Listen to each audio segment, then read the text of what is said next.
से जो मैं करना चाहता हूं वो आपके सामने पैकेजिंग सामने आती है। और अगर कभी मुझे सुनने का मौका मिल जाता है तो मैं अपने कमेंट जरूर उनको बोलता हूं। मैं वो नहीं हूं जो अपना काम सुन के या लोगों से तारीफ सुन के इंडल्ज हो जाऊं कि बस सब ठीक हो गया। मैं इतना क्रिटिकल हूं अपने बारे में कि मैं बहुत कम खुश हो पाता हूं। बहुत रेयर मोमेंट है जब मुझे लगता है कि हाँ यार मैंने ठीक ठाक किया है, गलत किया। सो गलत काम कभी नहीं करूंगा। ये बच्चे जो हैं मुझे इतना प्यार करते हैं, इतना रिस्पेक्ट करते हैं। मैं जब फोर्थ लिफ्ट में चढ़ के फोर्थ फ्लोर पर आने लगता हूँ तो वो हमारे वॉचमैन से लेके लिफ्टमैन से लेके और वो वहाँ पे जो खड़े हुए हैं सिक्योरिटी पे खड़े हुए हैं वो लोग, या रिसेप्शन में वो मैडम है, बच्ची का नाम है कोमल, या अपना जो वॉचमैन है क्या एक जो फेवरेट है मेरा, इतने प्यार से मुझसे मिलते हैं। ये प्रेम जो है ना, विश्वास करना, अन्नू कपूर कोई सेलिब्रिटी के लिए नहीं है, अन्नू कपूर द पर्सन के लिए है।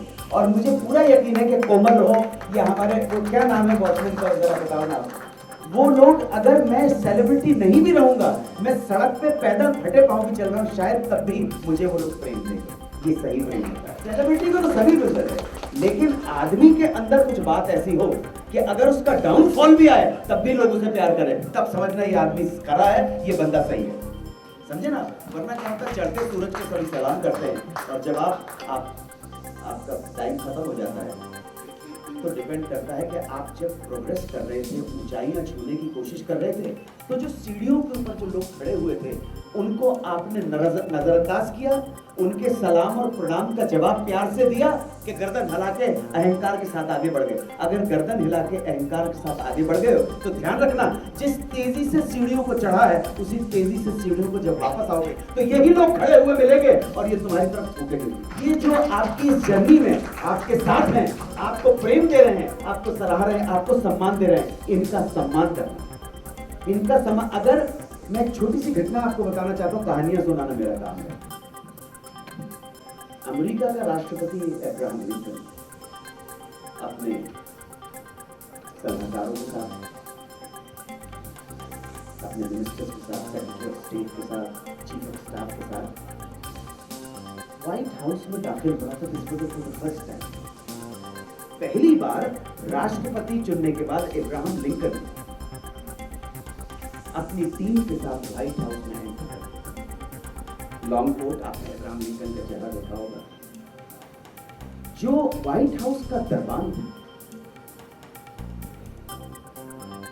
he removed his cap, जो लॉन्ग कैप होता है अमेरिकन का, याद है 18-19 सेंचुरी में, he removed his cap to show the due respect to his president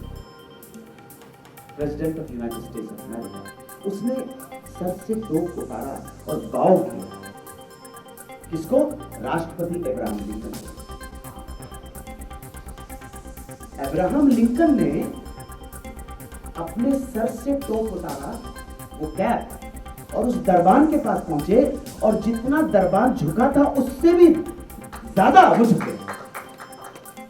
दरबान अगर इतना झुका तो अब लिंकन ने पूरा बाव किया उसके सामने। ये तो प्रोटोकॉल के खिलाफ था, ऐसा कुछ प्रोटोकॉल है नहीं।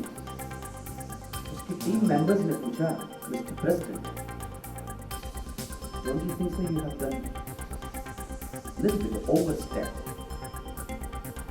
अब्राहम लिंकन का बड़ा अनमोल जवाब था। उसकी टीम ने कहा, आपको नहीं लगता है कि आपने कुछ ज्यादा ही कर दिया? आपको दरबान नॉट करना काफी था। दरबान के सामने कैप उतारकर झुककर ड्यू रिस्पेक्ट देना, ये तो अमेरिकन प्रेसिडेंट को शोभा नहीं देता। अब्राहम लिंकन ने कहा, मुझे ये नहीं मालूम कि शोभा देता है या क्या नहीं देता है, लेकिन अमेरिका का राष्ट्रपति तमीज और मैनर्स के मामले में एक दरबान से पीछे रह जाए, ये अमेरिका के लिए अच्छी बात नहीं होगी। कि आने वाले लोग कहें कि अमेरिका का राष्ट्रपति इतनी तमीजदार नहीं है जितना उसका वॉचमैन करना है। तो ध्यान रखना, ये बड़ी इंपॉर्टेंट बात है। वेस्टर्न वर्ल्ड में एक एवरेज आदमी, वो प्रेसिडेंट हो से लेकर और मजदूर तक, एवरेज दिन में 150 बार थैंक यू और 150 बार प्लीज कहता है। हम हिंदुस्तानियों को प्लीज और थैंक यू कहना सीखना चाहिए। हम लोग हम लोग कहीं ना कहीं एक शालीनता से दूर हो गए। तो come back to the point, 92.7 ये मेरी पूरी टीम जो है, इनका बहुत साथ है मेरा। मैं ये लोग नहीं होते तो मैं बहुत बेचैन हो जाता हूँ। पिछले कितने दिन से मैं पूछ रहा हूँ, अभी मैं आज सवेरे ही बाहर से आया हूँ, मनीष कहाँ है? मनीष का छुट्टियों के ऊपर लंबा छुट्टियों पर जाते हैं, कुछ डिजर्व करेंगे।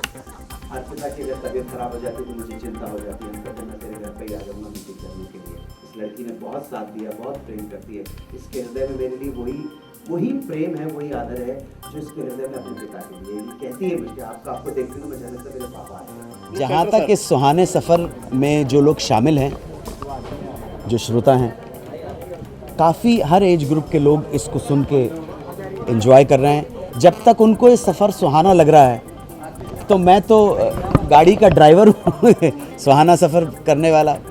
मैं गाड़ी ठीक ठाक चलाऊँ, किसी को धक्का नहीं लगे, सबको आनंद आए सुहाने सफ़र में, यही मेरी कोशिश। तो भाई लाइफ तो अपने आप में रिक्शे वाले की भी बहुत इंटरेस्टिंग हो सकती है।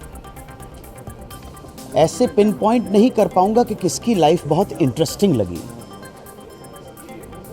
मीना कुमारी की लाइफ इंटरेस्टिंग है कि धर्मेंद्र अपना गांव छोड़कर जब माँ की दुआओं के साथ जब मुंबई पहुंचे, उनकी लाइफ इंटरेस्टिंग है। कि देवानंद मिलिट्री में काम करते हुए हीरो बन गए, उनकी लाइफ इंटरेस्टिंग है। ये कहना मुश्किल है, सभी इंटरेस्टिंग है, सबकी ज़िंदगी में उतार चढ़ाव हैं। सुरैया और देवानंद साहब का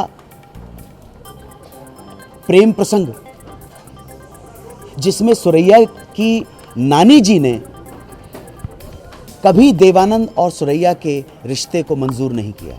वजह दूसरे धर्म के थे, दूसरी वजह जब उन दोनों के बीच में प्रेम का अंकुर फूटा था तब देवानंद हीरो नहीं थे, सुरैया बहुत बड़ी स्टार थी। और किसी की याद में, देवानंद की याद में ज़िंदगी के 74 साल उन्होंने गुजार दिए। किसी से शादी नहीं की उन्होंने, देवानंद की याद में। ये बड़े बड़े किस्से हैं। नंदा जी की बात करेंगे, आशा पारिक जी की बात करेंगे। हर एक जिंदगी के अंदर कुछ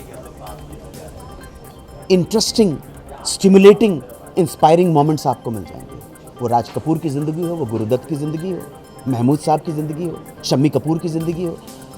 हम उन जिंदगियों के कुछ सेलेक्टेड किस्से अपने श्रोताओं के साथ शेयर करते हैं जो उनको बहुत पसंद आते हैं। उसमें श्रृंगार भी होता है, प्रेम प्रसंग भी होता है, रोमांस भी होता है, कॉमेडी भी आ जाती है कभी कभी।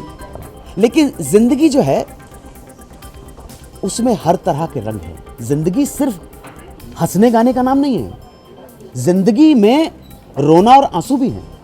ये रोने को, आंसुओं को और हंसने और गाने को, दिल की थोड़ी सी टूटन को और चेहरे की मुस्कान को, सबको एक जगह जब समेट में लाओगे तभी वो ज़िंदगी बनती है। ऐसा नहीं हो सकता दुनिया का कोई आदमी कि सारी ज़िंदगी भर हंसता रहा हो, और ऐसा भी नहीं है कि सारी ज़िंदगी भर कोई आदमी रोता रहा हो। तो ज़िंदगी के हर उतार चढ़ाव, सुख और दुख दोनों का या संयोजन का नाम है ज़िंदगी, जिसको हम आपके सामने इंटरेस्टिंग तरीके से पेश करते हैं। और सहारा है हमारे पास फिल्म के गानों का। 1931 से लेकर हमारे उसमें तो हमने कोशिश की थी 1955 से ले 1985 तक के गाने, लेकिन कभी कभी इस सीमा को भी पार कर जाते हैं। और मुझे ऐसा लगता है एक पॉइंट ऐसा आएगा कि हम तो आपको 1940 के भी गाने सुनाएंगे। श्रोताओं की मर्ज़ी के ऊपर डिपेंड करता है, श्रोताओं के इंटरेस्ट के ऊपर डिपेंड करता है। नया और पुराने का सवाल नहीं है, सवाल है कि कौन सी चीज़ ऐसी है जो तब भी टिक गई थी दिल में और आज भी टिक जाएगी। आप मेरी बात समझ रहे हैं? बात वो ड्यूरेबिलिटी की बात है। आप यंग लोग हैं लेकिन फिर भी आप बिंदिया चमके जी, मुमताज जी का देखेंगे तो आपको लगेगा यार बात तो है कुछ। आप मेरी बात समझ रहे हैं?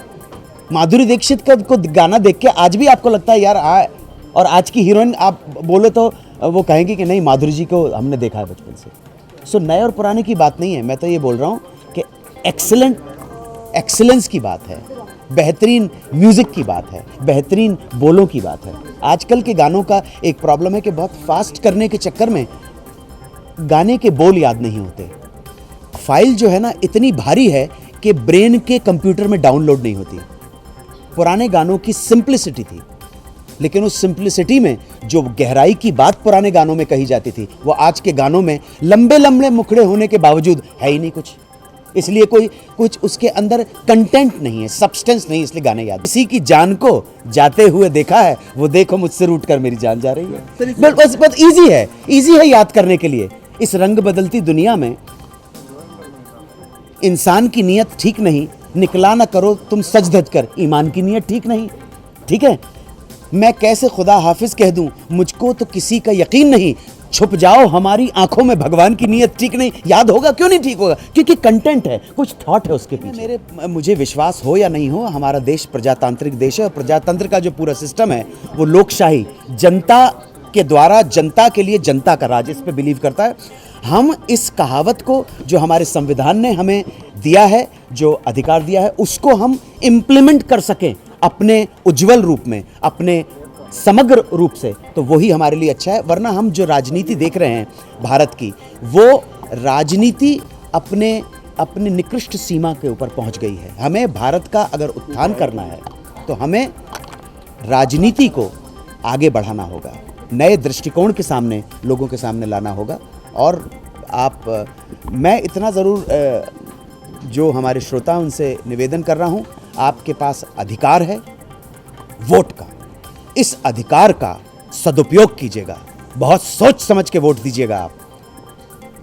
और अगर आपको लगता है कि आपकी कसौटी के ऊपर कोई भी राजनेता खरा नहीं उतरता है, तो चले आइएगा वोटिंग बूथ से, मैं तो यही बोलूँगा। क्यों गुंडे बदमाश राजनीति में आ सकते तो कलाकार क्यों नहीं आ सकता? गुंडे बदमाश मवाली आ सकते हैं राजनीति में, तो कलाकार क्यों नहीं आए भाई? आ सकता है। मैं तो ये कहूँगा कलाकार आए कि गुंडे बदमाश आए, राजनीति में देशभक्त आए, तभी भारत अपनी खोई हुई गरिमा को प्राप्त करता है। देशभक्त नहीं आते राजनीति में, एक्टर आ जाते हैं, सिंगर आ जाते हैं, क्रिकेटर आ सकते हैं, माफिया वाले आ सकते हैं, गुंडे बदमाश आ सकते हैं, बिल्डर आ सकते हैं, ठीक है, समाज सेवक आ सकते हैं, बहुत कम पेट्रियट्स आते हैं, बहुत कम देशभक्त आते हैं। जिस वक्त राजनीति में, भारत की राजनीति में अब देशभक्तों की ज़रूरत है, भारत की राजनीति में ईमानदार लोगों की ज़रूरत है। भारत के समाज में ईमानदार माइनॉरिटी में है, माइनॉरिटी के इस आदमी को आगे बढ़ाइए। माइनॉरिटी का मतलब हिंदू मुसलमान सिख ईसाई जैन से नहीं है। माइनॉरिटी का मतलब है एक ऐसा समुदाय जो संख्या में कम हो, ऐसा संविधान कहता है। संख्या में इस देश में ईमानदार और देशभक्त आदमी सबसे ज़्यादा कम है, उसको बहुत ज़रूरत है आप सब लोगों की।